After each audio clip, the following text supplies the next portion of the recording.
ক্রীড়াকে তুমি লিপিবদ্ধ করো, সেটি হলো বাবা গীত গোবিন্দ। এই ঠাকুরের কথা অনুযায়ী ওই বীরভূম জেলার অন্তর্গত কেন্দ্রবিল্ল গ্রামে ভোজদেব গোস্বামীর ঘরে বাবা দেবীর গর্ভে তিনি জন্ম নিলেন। জন্ম নেওয়ার সাথে সাথে দেখছেন কি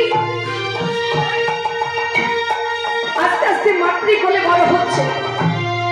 ঠিক যখন 5 বছর বয়স হয়েছে, আনন্দের হাটে নেমে এলো বাবা এক বিষাদের ছায়া। তার স্নেহময়ী মা, একমাত্র সন্তান জয়দেবকে রেখে তিনি পরলোক গমন করলেন। তাই জয়দেব আমার মাতৃহারা সন্তান বসে বসে কাঁদছেন। সেই শোকে সান্ত্বনা দেবার মতো ভাষা আমাদের কাছে, তাই আমাদের বলতে ইচ্ছে করে, বলি তুমি কখন কানে ভাষা করে বুঝি না,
বসে বসে জয়া খাপা কাঁদছে।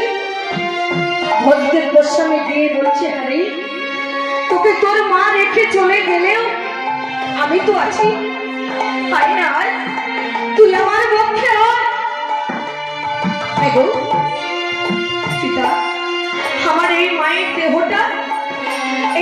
দেহটা তুমি কি করবে পিতা? বলে পাগল, তোর মায়ের দেহটা শ্মশান ঘাটে নিয়ে গিয়ে অন্ত্যেষ্টি ক্রিয়া সমাপন করে আমি আছি বাবা, তারপর তোকে আমি মানুষ করব। না না, তুমি আমার মায়ের দেহটা নিয়ে যেও না। তুমি তো জানো পিতা, আমি যে মা ছাড়া থাকতে পারি না গো। পাগল, এই পৃথিবীতে যে এসেছে তাকে এই পৃথিবী ছেড়ে একদিন চলে যেতেই হবে বাবা। তোর মায়ের দেহটা রেখে দিলে সে যে পচে পচে গন্ধ ছেড়ে যাবে রে। না বাবা না, তাকে শ্মশান ঘাটে নিয়ে যাই বাবা। ভজদেব গোস্বামী করলেন কি, নিজের স্ত্রীর দেহটা একটি চৌদারে বেঁধে শ্মশান ঘাটে নিয়ে গিয়ে অন্ত্যেষ্টি ক্রিয়ার সমাপন করে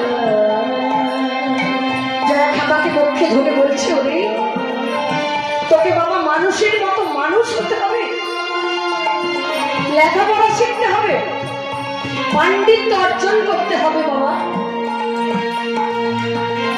তখনকার দিনে তো স্কুল ছিল না গো, তখনকার দিনে ছিল পণ্ডিত মহাশয়ের পাঠশালা। তাই জয়া ঠাকুরকে নিয়ে গিয়ে ওই পাঠশালায় গিয়ে ভর্তি করে দিয়ে পণ্ডিত মহাশয় যাহা বলিয়া যান, জয়া ঠাকুরও সেই পথটি বলিয়া যান। আস্তে আস্তে পাণ্ডিত্য অর্জন করছে। কথাই আছে, পাঁচে খড়ি আর নয়ে বাবা দড়ি। তাই আস্তে আস্তে যেই 9 বছর বয়স হয়েছে, ভজদেব গোস্বামী করলেন কি, তার উপনয়নও দিয়ে দিলেন, অর্থাৎ পৈতে দিয়ে দিলেন গো। পৈতে দেওয়ার সাথে সাথেই জয়দেবের মন যেন উদাসীন হয়ে পড়ল। কখনো কেমন তিনি বাড়ি থেকে চলে যেতেন। কোথায় যেতে জানে?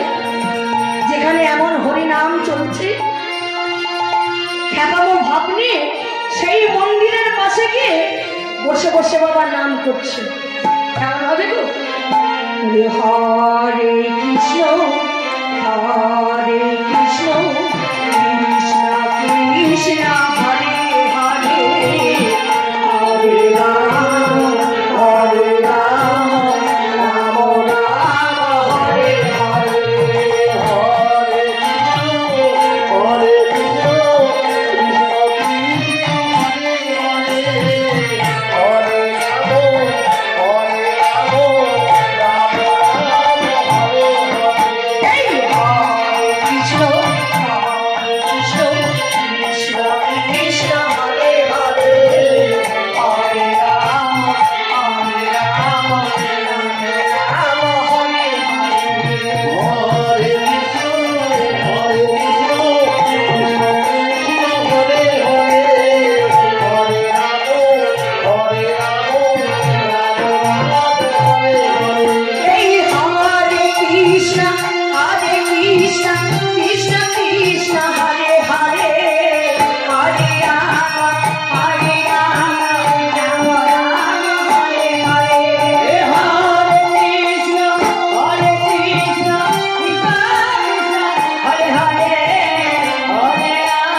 চলে যাচ্ছে।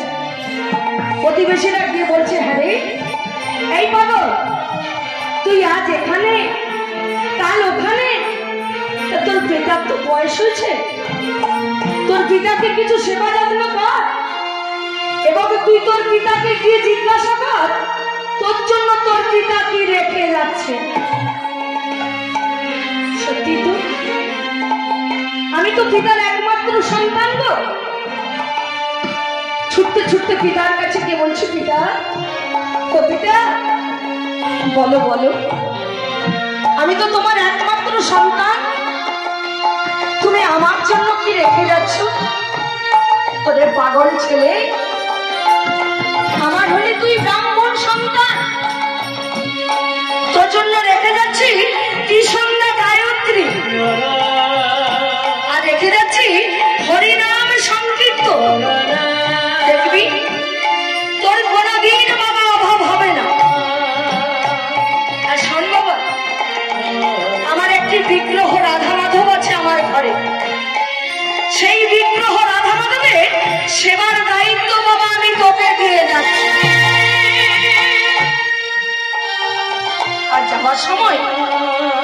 যাবার সময় তো হয়ে গেছে রে, তাই সেই নাম একবার আমায় শোনাবি?